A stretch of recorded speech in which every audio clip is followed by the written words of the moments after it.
Hey, this is Peach Dude Man, and we're going to examine the field integrity monitor. Sweet. What's up, Adams? Hey, Commander, you know that Quarian Tally? She's been spending all her time down here asking me about our engines. I'll tell her to leave you alone. What? No, she's amazing. I wish my guys were half as smart as she is. Give her a month on board and she'll know more about our engines than I do. Wow. She's got a real knack for technology, that one. I can see why you wanted her to come along. I figured she'd be a real asset to the team. You got an eye for Tally, Commander, but I'm guessing that's not why you came down here. Where else have you served, Adams? If you name a class of Alliance ship, I've probably served on it. Everything from dreadnoughts and carriers right down to frigates like the Normandy. My last assignment was on the Tokyo, only a cruiser, but she was a good ship. Couldn't hold a candle to the Normandy, though. I want to know more about the Normandy. She's the best ship I've ever served on. Probably the fastest vessel ever Sweet. designed. She's the only one using the new Tantalus drive core. What's so special about the Tantalus drive core? Proportionally, it's about twice the size of any other vessel.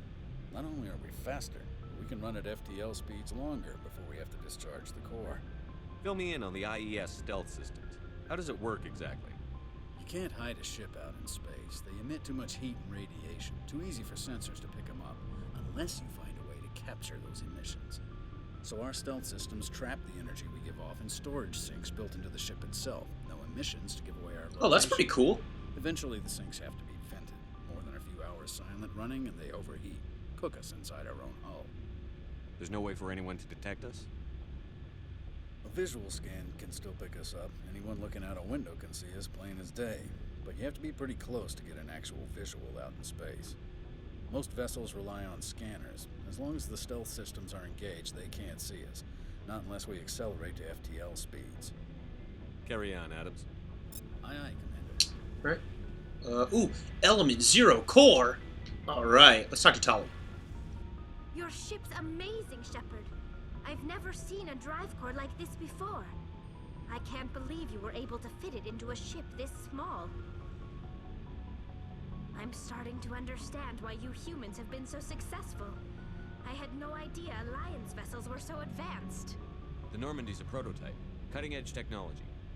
A month ago, I was patching a makeshift fuel line into a converted tug ship in the flotilla. Now, I'm sitting on board one of the most advanced vessels in Citadel space. I have to thank you again for bringing me along. Traveling on a vessel like this is a dream come true for me. I had no idea you found ship technology so interesting. It comes with being a Quarian. The migrant fleet is the... Quarians are really interesting people, I think, actually. I like hearing the backstory stuff. They have so much. But we don't have anything like this. We make do with cast-offs and second-hand equipment. We just try to keep them running for as long as we can. Some of the fleet's larger vessels date all the way back to our original flight from the Geth. I can't believe your fleet's still using ships that are 3 centuries old. They're constantly being repaired, modified, and refitted. They aren't pretty, but they work. Mostly. We've tried to make ourselves as independent as possible on the flotilla. Grow our own food, mine, and process our own fuel. But some things we just can't make on our own. A patch to maintain the hull integrity requires raw materials we just don't have. That's why our pilgrimages are so important. I want to know more about the pilgrimage. When my people reach maturity, we leave our birth ships and seek acceptance with a new crew. It's necessary to maintain genetic diversity among Oh, that makes sense. But no ship wants to accept someone who will be a burden on them. So, to prove our worth, we embark on a pilgrimage. We set out alone, leaving the flotilla and our families behind us. We only return once we have found something of value we can bring back to the fleet. This is presented as a gift to the captain of the respective ship we wish to join. If the gift is accepted, we are welcomed into the crew. Can a captain choose to reject the gift? That doesn't happen often. Most captains are eager to increase the size of their crew. It increases their own standing in our society. Even when a gift is not particularly valuable, the captain usually accepts it out of a sense of tradition. However, there is a stigma to presenting a substandard gift. It's not the best way to make a good impression on a new community. Most pilgrims don't return until they find something worthwhile. I want to talk about something else. Like what? Tell me about your people. Our lives aren't I want to talk about something else. Tell me about your people. We were still kind of on that topic, Shepard. There was an easier transition for that. To the continuation of the migrant fleet. There are 17 million Quarians in the flotilla, and each of us relies on the others for survival. The bonds among my people are strong. Unfortunately, we have had to surrender many of the freedoms and civil liberties other species take for granted. What kind of freedoms? Well, it's illegal for parents to have more than one child. If our population grows too much, it would strain our resources to their breaking point. Of course, we also can't allow our numbers to become too few. If our population is in decline, the rule against single births is temporarily repealed. In extreme cases of population decline, incentives are even offered to encourage multiple births, though the Conclave hasn't had to take such measures in nearly a century. That's your government. The Conclave is our civilian... Most of this stuff doesn't actually come into play until Mass Effect 2. ...to serve on the Conclave and make decisions that affect... But it's still cool to get the lore now, so it's easier to understand later. Ship, however, the captain has the final say. It's a tradition... I really like how all three of these games connect everything so well. That's one of my favorite things about this. It seems like an actual set universe, and everything comes into play, for the most part. There's a couple of things that don't, like, for instance, there apparently was a planned, like, side quest involving Armiston Baines. We've pretty much heard the last of what we're going to hear about Armiston Baines. I mean, Coke will mention it a little bit, but there's actually not a whole lot of information about Armiston Baines. The 5 top-ranking military officials in the fleet serve on the Admiralty Board. Now, I'm sorry I'm not talking so much through this dialogue, but, you know, I don't know, I myself like listening to the dialogue. And also, I think for the purpose of the LP, it's a part of the experience of it. I know there's a lot of LPers out there, you know, who just talk over dialogue, and a lot of viewers who prefer that. But I like having the dialogue available for the most part. Only overruled the Conclave 4 times. I want to know more about the Geth. I doubt I can tell you anything you don't already know. It's been almost 3 centuries since they drove my people into exile. All I know is the story of their origins, what they were when we created them, and how they turned on us. Interesting. The Geth were originally created to serve as an automated manual labor force. Initially, their intelligence was as limited as any VI. Over time, we made small modifications to their programming to allow them to perform more varied and complex tasks, bringing them closer and closer to true AI status. How come the Council didn't step in and stop you? This wasn't true AI research. We may have been skirting the bounds of the law, but we never did anything that was actually stretching the law. Shh, it's still illegal. Don't try to hide it. That we were able to control them, or so we thought. But one thing we underestimated was the power of the neural network. A million Geth thinking simultaneously created an inherently unstable matrix. So, the Geth share brain power? Many of the Geth's logic systems were designed to work in concert with other nearby Geth. Basically, the more of them you have in a group, the smarter they are. What made them rebel? As we built more and more Geth, their effective intelligence became more sophisticated, more abstract. One day, a Geth began to ask its Quarian overseer questions about the nature of its existence. Am I alive?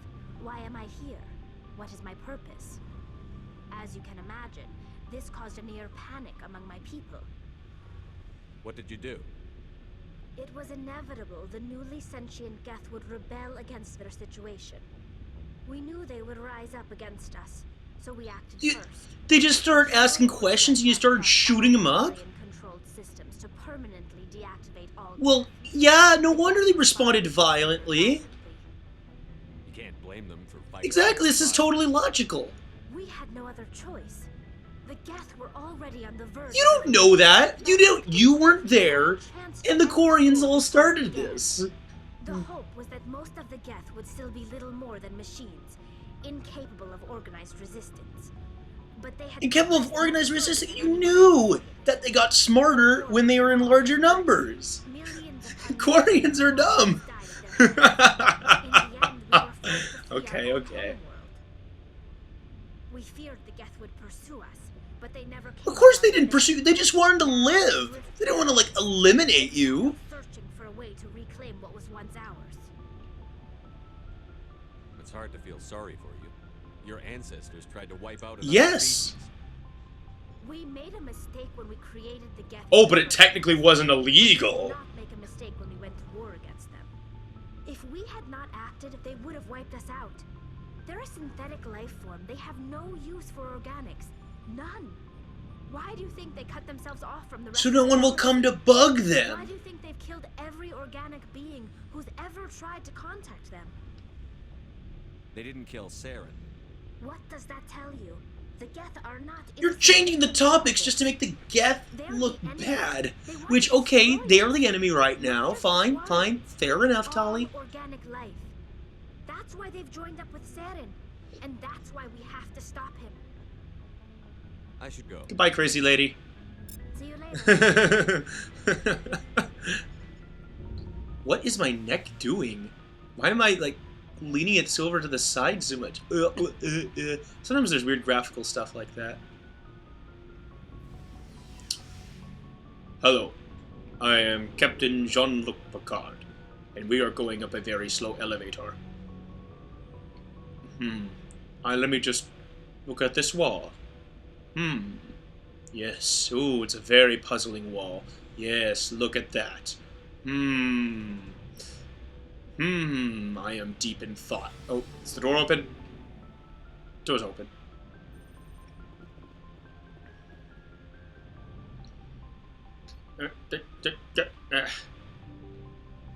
Okay.